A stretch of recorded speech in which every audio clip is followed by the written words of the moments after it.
Guys, तो कैसे हो आप सभी लोग। तो आज हम लोग ज्योग्राफी का नेक्स्ट टॉपिक डिस्कस कर रहे हैं, tropic of Cancer and Capricorn. ठीक है ना। तो फर्स्ट क्वेश्चन क्या है, which is the only continent through the tropic of Cancer and the equator and the tropic of Capricorn. ये तीनों जो हैं, tropic of Cancer, equator and Capricorn, ये तीनों पास करती हैं। तो कौन सा कंटिनेंट है, तो वो अफ्रीका से ही तीनों पास करते हैं। याद रख लेना ये बात, ठीक है ना। Next question, through which of the following country does the tropic of Capricorn कहाँ से पास होता है। तो इनमें से कैप्रिकॉर्न किससे पास होता है, तो आपका पास होता है तीनों से। ठीक है ना। तीनों मतलब ये कैप्रिकॉर्न 10 कंट्री से पास होता है। नामीबिया हो जाएगा, बोत्सवाना हो जाएगा, साउथ अफ्रीका है, मोजाम्बी है, मेडागास्कर है, Australia, Chile, Argentina, Paraguay and Brazil. ये इतने कंट्री हैं जहाँ पे ट्रॉपिक ऑफ कैप्रिकॉर्न पास होता है। ठीक है ना, ये चीज़ याद रखो दिमाग में। Next question, the tropic of that passes along halfway through India. तो हाफ वे थ्रू इंडिया से कौन पास होता है, तो ये पास होता है कैंसर। तो topic of cancer, imagine line drawn parallel to equator in north hemisphere 23 degree 27 minute north latitude में। ठीक है ना। ये जो है 8 स्टेट को इंडिया में क्रॉस करता है, गुजरात, राजस्थान, एमपी, छत्तीसगढ़, वेस्ट बंगाल, त्रिपुरा, मिजोरम। तो ये टीजेड है, लास्ट वाले टीजेड है। ये नॉर्थ ईस्ट स्टेट है दो। तो नॉर्थ ईस्ट से होते हुए गुजरात से निकलता है, फिर राजस्थान को होता हुआ ऐसे, है ना, इंडिया फिर ऐसे इस तरीके से पास होता है। गुजरात, राजस्थान, एमपी, छत्तीसगढ़, झारखंड और वेस्ट बंगाल से टीएम, त्रिपुरा, मिजोरम, एमजेड है ना कि मणिपुर। ये चीज़ याद रख लेना, मिजोरम से पास होता है लास्ट में। ठीक। Next question, the tropic of cancer does not pass through which. इसमें से किससे पास नहीं होता है, तो आपका आंध्र प्रदेश से नहीं पास होता है। ये सारे देख चुका हूँ। अब डे नाइट के बारे में देख लेते हैं, next chapter. On which day India likely to experience the shortest day. तो इंडिया में शॉर्टेस्ट डे लगभग में कब होता है, तो 22 दिसंबर को लगभग में शॉर्टेस्ट डे माना जाता है। ठीक है ना, इंडिया में। तो जो ये शॉर्टेस्ट डे है, इसे विंटर सॉल्स्टिस कहते हैं, 22 दिसंबर को पड़ता है ना। ये शॉर्टेस्ट डे नॉर्दर्न हेमिस्फीयर है, लॉन्गेस्ट डे साउदर्न हेमिस्फीयर में पड़ता है। ठीक है ना। अब बात करेंगे समर सॉल्स्टिस में 21 जून को होता है, और ये नॉर्दर्न हेमिस्फीयर में लॉन्गेस्ट डे है। ठीक है ना। तो 22 दिसंबर को नॉर्दर्न में ये विंटर होता है, विंटर सॉल्स्टिस, और 21 जून को समर सॉल्स्टिस होता है, मतलब लॉन्गेस्ट डे। ठीक है ना, नॉर्दर्न हेमिस्फीयर में। और यही चीज़ शॉर्टेस्ट डे हो जाएगा साउदर्न हेमिस्फीयर में। ठीक है ना। Next question, longest day in northern hemisphere. तो नॉर्दर्न की बात आ गई कि तो 21 जून। ठीक। 21 जून जो क्या है, नॉर्दर्न में हेमिस्फीयर में आपका नॉर्दर्न में नहीं होगा। देखो यहाँ पे क्या विंटर सॉल्स्टिस पूछा है, तो 21 दिन उल्टा हो जाता है, तो ये साउदर्न में होगा। ठीक है ना। विंटर हेमिस्फीयर में होता है विंटर सॉल्स्टिस 21 जून को। ठीक है ना। Next question, on which day the summer solstice occur in northern. अब देखो नॉर्दर्न पूछ रहा है, समर सॉल्स्टिस नॉर्दर्न, तो समर नॉर्दर्न में 21 जून को होगा। ठीक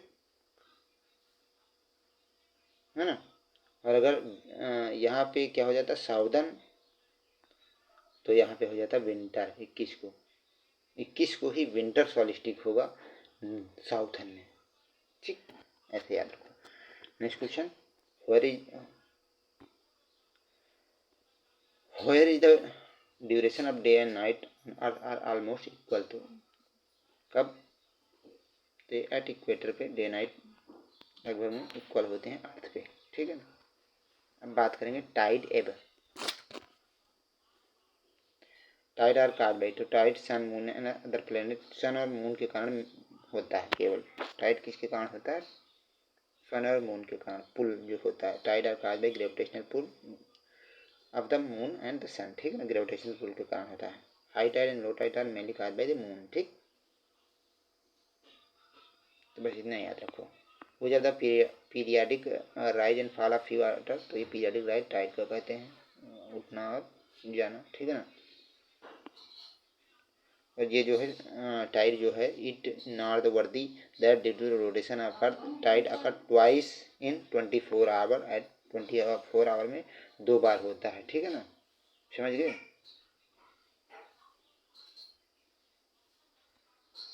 next question, and due to the attraction of sun and moon what is the frequency up and down of earth. तो इसे क्या कहते हैं, ये क्या फ्रीक्वेंसी है, तो ये 2 बार आता है ना 24 घंटे में, वही पूछ रहा है। Normally there is a dash day interval between spring tide and neap tide. तो कितने दिन होते हैं, there is a 7 day interval between spring tide और नीप टाइड। अब स्प्रिंग टाइड और नीप टाइड क्या होते हैं थोड़ा देख लेते हैं। स्प्रिंग टाइड नीप टाइड में 7 डे का गैप होता है। तो देख लेते हैं, when the sun moon and earth are straight line, जब तीनों स्ट्रेट लाइन में होंगे the height of the tide will higher, ठीक, there are called spring tide. जब हाइट ज़्यादा होगी स्प्रिंग टाइड होगी, तीनों एक लाइन में होंगे हैं। ये 2 बार मंथ में होते हैं, one during the full moon and other during new moon, ठीक है ना, इस तरीके से घटित होता है। और उसके बाद अब बात करेंगे नीप टाइड के किसे कहते हैं। तो normally there is 7 day interval between spring tide and neap tide, ठीक। At this time the sun and moon are right angle, ये राइट एंगल पे होते हैं to each other and the force of the sun and moon tend to counteract one another, ठीक है ना। तो ये है नीप टाइड, समझ गए। Next question, which are the following one of the main cause of tide. तो सन और मून का gravitational pull. Next question, spring tide अभी बताया है। स्प्रिंग टाइड क्या है, जब सन मून और अर्थ एक ही लाइन में आ जाए तो स्प्रिंग टाइड होता है, ठीक है ना। स्प्रिंग टाइड जिसे क्या कहते हैं आपका, स्प्रिंग टाइड को, हाँ स्प्रिंग टाइड, ठीक है ना। स्प्रिंग टाइड और नीप टाइड, 2 टाइड की टाइड है ना। तो ये तीनों एक लाइन में आ जाएंगे तो आपका स्प्रिंग टाइड होगा, और सन मून 90 डिग्री पे आ जाएगा तो फिर नीप टाइड कहते हैं, ठीक है। Next question, which country has 40% area below sea level during high tide. तो ये कौन सी कंट्री है, तो ये नीदरलैंड है, याद कर लेना। The tide in the sea are primarily due to gravitational pull के कारण, सन और मून के कारण ग्रेविटेशनल पुल जो होता है। तो ग्रेविटेशनल पुल यहाँ पे मून ऑन अर्थ दिया हुआ है, तो ये मून ही लगाएगी अर्थ पे, ठीक है ना, तभी होता है ड्यू टू द सन, ठीक। Strongest force responsible for phenomena of tide, तो ये gravitational force of sun, moon gravitational pull है ना कि सन का, ठीक है ना। If a coastal area is affected by high tide at 5 am on Tuesday, it could be normally experienced next tide। तो 2 टाइड में 12-12 घंटे का अंतर होता है ना। अगर एक 5 बजे आया है,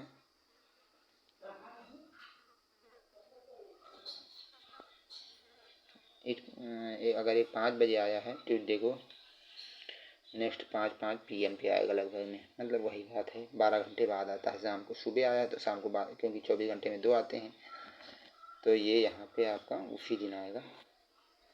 12 घंटे हो जाएंगे तो आएगा, तो ट्यूसडे 12-5 के आसपास ही आएगा, तो वही 12 बजे, ठीक है ना। नेक्स्ट क्वेश्चन, व्हाट आर नीप टाइड प्रोसीड। तो नीप टाइड क्या है, जब आपके सन और मून राइट एंगल पे होंगे, ठीक है ना, and the sun and moon are right angle to each other, ठीक है ना। अर्थ पे 90 डिग्री पे होंगे सन एंड मून, ठीक है ना। तो ये आपका डे एंड नाइट हो गया। अब बात करेंगे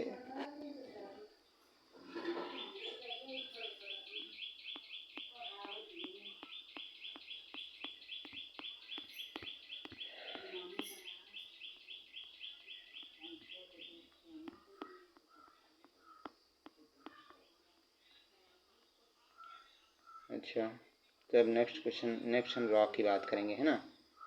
तो पहली तो बात, तो रॉक आपकी 3 तरीके की होती है, सेडिमेंट्री रॉक, मेटामॉर्फिक रॉक और इग्नियस रॉक, ठीक है ना, है ना। तो सेडिमेंट्री जो है, अब यहाँ पे मीना discuss on example of sedimentary rock which are the following can it. तो सेडिमेंट्री रॉक सैंडस्टोन रॉक आपकी सेडिमेंट्री होती है, ठीक है ना, तो ये चीज़ याद रखना है ना। और मार्बल क्या है, मार्बल आपका मेटामॉर्फिक रॉक होता है। ये हीट एंड प्रेशर के कारण जो सेडिमेंट्री रॉक है, वही जब बहुत ज़्यादा हीट एंड प्रेशर डेवलप हो जाता है तो उसके बाद जो रॉक तैयार होती है तो मेटामॉर्फिक होती है। हीट और प्रेशर के कारण जो डेवलप होकर बनती है वो मेटामॉर्फिक रॉक होती है। और जो कि बहुत लंबे समय के द्वारा किसी को चीज़ बह करके और इन सब के कारण ट्रांसफार्म होकर बनती है तो वह आपकी सेडिमेंट्री रॉक। और जो लावा बाहर निकल आ जाता है या अंदर रह जाता है मैग्मा, तो जो मैग्मा के कारण बनती है वो आपका वो होती है इग्नियस रॉक, ठीक है ना। Next question, which are the following not one of 3 major type of rock. तो इसमें से 3 टाइप में इग्नियस होती है, मेटामॉर्फिक, सेडिमेंट्री, लेकिन मैग्नेटिक रॉक की कोई रॉक नहीं होती है। ठीक है ना। अब देखो वही लिखा है, हीट एंड प्रेशर के कारण जो राख होती हैं वो आपका इग्नियस राख है, ठीक है ना, लावा के कारण, मैग्मा के कारण जो बनती हैं। तो ग्रेनाइट, बेसाल्ट, ये दो इंपॉर्टेंट राख हैं, ठीक है ना, आपकी इग्नियस। और सैंडस्टोन, लाइमस्टोन और सेल, ये सब आपकी मेटामॉर्फिक सेडिमेंट्री है। और इसमें आ जाएगा आपका मार्बल, ठीक है ना। ठीक, next question, some talk about example of igneous rock, which of the following can it be। तो igneous rock कौन सी है, तो जो हीट एंड प्रेशर जो मैग्मा के कारण बनती है, तो वो आपके कौन से हैं, बेसाल्ट जो है igneous rock है, याद रखना।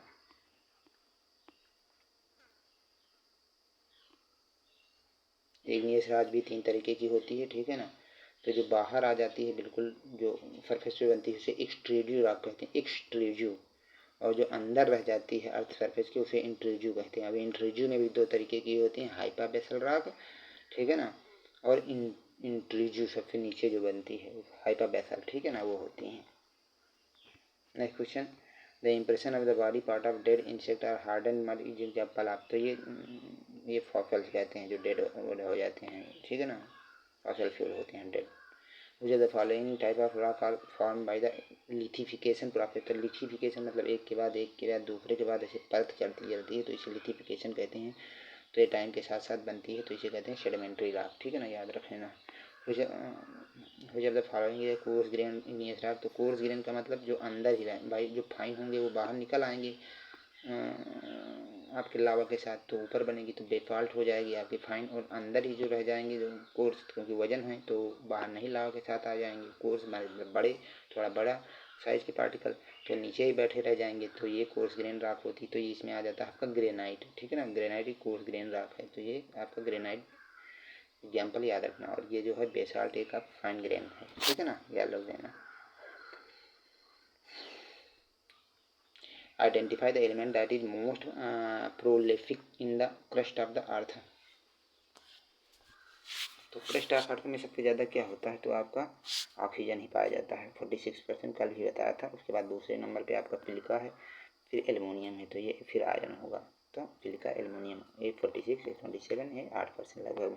Next question, a scientific study of rock that deal with their composition, texture and structure, their occurrence and distribution and their origin relation physical condition is called. तो ये ओरिजिन, डेस्टिनेशन, टेक्सचर, कंपोजिशन, तो इस scientific study, तो इसे क्या कहते हैं, अर्थ rock की, तो इसे आपके कहते हैं पेट्रोलॉजी। ये चीज़ याद रखना, पेट्रोलॉजी है रॉक स्टडी, ठीक है ना। Molten rock below the surface of earth, तो जो अर्थ सरफेस के अंदर ही बनती है, तो मोल्टेन रॉक तो उसे क्या कहते हैं, वो है आपका मैग्मा। लावा बाहर निकल आता था, मैग्मा अंदर ही रह जाता है, ठीक है ना, तो कोर्स ग्रेन होती है, कौन है आपका ग्रेनाइट है। Next question, dash is a process by which already consolidated rocks undergo recrystallization and reorganization of material within our original rock. तो इसे क्या कहते हैं, तो यह आपका मेटामॉर्फिज्म, ठीक है ना, जिसका पहले से कोई रॉक बनी हुई है उसका रिक्रिस्टलाइजेशन होता है, ठीक है ना, एंड रीऑर्गेनाइजेशन तो विद उसी रॉक में, जैसे सेडिमेंट्री रॉक में हीट एंड प्रेशर के कारण उसमें चेंज होगा, रिक्रिस्टलाइजेशन होगा, तो कौन सी रॉक बन जाएगी, वो है मेटामॉर्फिज्म, हीट एंड प्रेशर के कारण। तो इसके एग्जांपल है मार्बल, सिस्ट एंड क्वार्टाइट जिनीस। तो ये है सब, ठीक है ना। The process of rock breakage by the action of air, water and climate. तो इस प्रोसेस को वेदरिंग कहते हैं, ठीक है ना। Action air, water and climate से जो इसका ब्रेकेज होता है भाई, हवा चलेगी, पानी बरसेगा, तो उसका रॉक धीरे धीरे डैमेज होगी ना, तो इसको वेदरिंग कहते हैं, ठीक है ना। The mass movement of rock debris on earth down slope is referred as. तो mass movement of rock debris, अगर स्लोप के कारण जो मास मूवमेंट होता है रॉक का, उसे क्या कहते हैं, लैंडस्लाइड हो जाएगी, ठीक है ना, लैंडस्लाइड ही है ना। Next question, the process by which soil deposit through composition turn into rock is called। the process by which soil turn through composition turn to rock। तो soil जिससे रॉक में बदल जाती है उसको क्या कहते हैं, तो वो है लिथिफिकेशन, ठीक है ना, लिथिफिकेशन इसको कहते हैं। मार्बल, ये व्हाट टाइप ऑफ, तो मार्बल अभी बताया एक मेटामॉर्फिक रॉक है, ठीक है ना। मार्बल क्या है, मेटामॉर्फिक। और मेटामॉर्फिक भी 2 तरीके की होती हैं, फोलिएटेड, नॉन फोलिएटेड, ठीक है ना। फोलिएटेड में जिनीस, सिस्ट, स्लेट आ जाती है। नॉन फ्लोटेड में जो लेयर बाय लेयर होती है, नॉन फ्लैटेड में कैसी भी हो सकती है, ठीक है ना। तो ये आपकी क्वार्टाइज मार्बल आ जाता है, ठीक है ना। मार्बल इज क्या है, एक मेटामॉर्फिक रॉक है। तो ये तो किसका मार्बल किससे बनता है, तो जो ये सेडिमेंट्री रॉक है, ठीक है ना। लाइमस्टोन क्या है, एक सेडिमेंट्री रॉक है। तो जब इसका हीट एंड प्रेशर में ट्रांसफॉर्म हो जाएगा तो ये क्या बन जाता है, मार्बल बन जाता है, ठीक है ना। तो ये आपका लाइमस्टोन हो जाएगा। Next question, which are the following not an organic sedimentary rock. तो ऑर्गेनिक सेडिमेंट्री रॉक कौन सी नहीं है, तो फेडस्टोन नहीं है, ठीक है ना। ये चीज़ याद रख लेना। Next question, which are the following not a type of rock. तो रॉक क्या नहीं है, इग्नियस में ये सब रॉक है। ऑक्सबो एक शेप है, वो टाइप का बन जाता है, ठीक है ना, रॉक का। तो शेप है ना कि आपका रॉक है। Which are the following not example of metamorphism. तो मेटामॉर्फिज्म का एग्जाम्पल कौन है, ग्नीज है, सिस्ट है, फेलाइट है। बट ग्रेनाइट क्या है, ग्रेनाइट इग्नियस रॉक है। Intrusive igneous coarse grain rock, coarse है ना। इंट्रीजू है, अंदर बनती है। मैग्मा है, मतलब मैग्मा से फॉर्म होती है ग्रेनाइट, ठीक है ना। ये देखो इग्नियस की एग्जांपल, ग्रेनाइट, प्यूमिक, बेसाल्ट, एर्रोलाइट, ये सब इग्नियस रॉक है। सेडिमेंट्री सैंडस्टोन, लाइमस्टोन, शेल, ठीक है ना। लाइमस्टोन से ही आपका मार्बल बनता है ना, ट्रांसफर होके। Next question, which are the following sedimentary rock. तो सेडिमेंट्री रॉक कौन है, आपके सेल सेडिमेंट्री रॉक है। और जब ये ट्रांसफॉर्म हो जाती है तो सिलेट बन जाती है। तो सिलेट क्या है, एक आपका मेटामॉर्फिक रॉक है, ठीक है ना।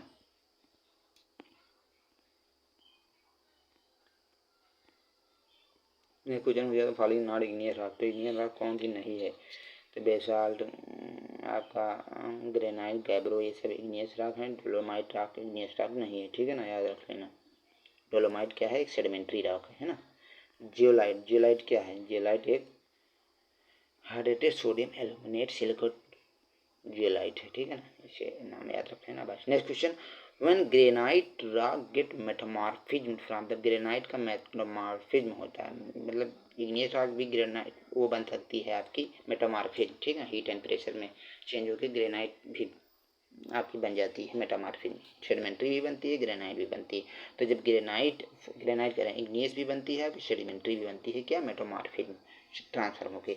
तो जब ग्रेनाइट का ट्रांसफॉर्मेशन हो जाए वो ग्नीस बनती है, क्या होता है, ग्नीस, यदि याद रख लेना, ठीक है ना। which type of rock is form when magma cooled and solidification. तो मैग्मा जब कूल सॉलिडिफिकेशन होगा तो इग्नियस रॉक ही बनती है ना।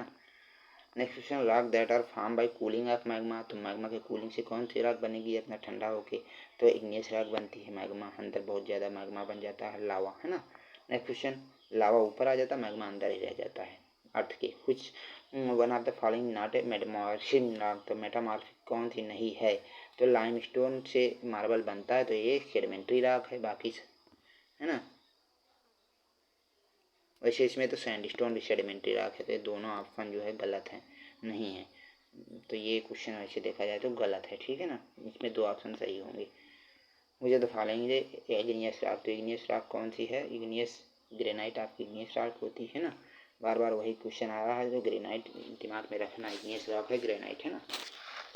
और आपका मार्बल क्या है, मेटामॉर्फिक। ये दो बहुत इंपॉर्टेंट हो जाते हैं। सेडिमेंट्री आपका सैंडस्टोन और लाइमस्टोन सेडिमेंट्री है। ये चार एग्जाम्पल इसके बहुत इंपॉर्टेंट है ना। The rock form by solidification of molten lava erected from volcano. तो वॉल्केनो के कारण जो बाहर निकला जाता है, तो किसका एग्जाम्पल है, तो बेसाल्ट, इग्नियस है। इसमें रॉक पूछ रहा है तो इग्नियस है, इग्नियस के अंदर आपको बेसाल्ट रॉक बनती है ना। नेक्स्ट क्वेश्चन, ग्रेनाइट क्या है, ग्रेनाइट एक इग्नियस रॉक है ना। मार्बल क्या है, तो मार्बल मेटामॉर्फिक रॉक है ना। नेक्स्ट क्वेश्चन, सेडिमेंट्री क्या है, तो सेडिमेंट्री सेल है, सेडिमेंट्री रॉक सेल है। और फेल जब गर्म होकर बहुत समय के बाद गर्म होकर चेंज हो जाती है तो सिलेट बन जाती है, ठीक है ना। और इसे ये मेटामॉर्फिक रॉक बन जाती है। फिर ग्रेनाइट क्या है, granite is what type of rock, तो ग्रेनाइट आपकी इग्नियस रॉक है। तो ये रहा आपका रॉक का चैप्टर खत्म हो गया। तो बस आज के लिए इतना ही, बाकी हम लोग देखते हैं कल। Okay, thank you. शेयर करिए, देखिए कंटेंट बहुत सही मिलेगा, है ना। बाकी तो अच्छा लगे तो पढ़िए, क्वेश्चन जरूर फंस जाएगा यहाँ पे, ये मेरा वादा है।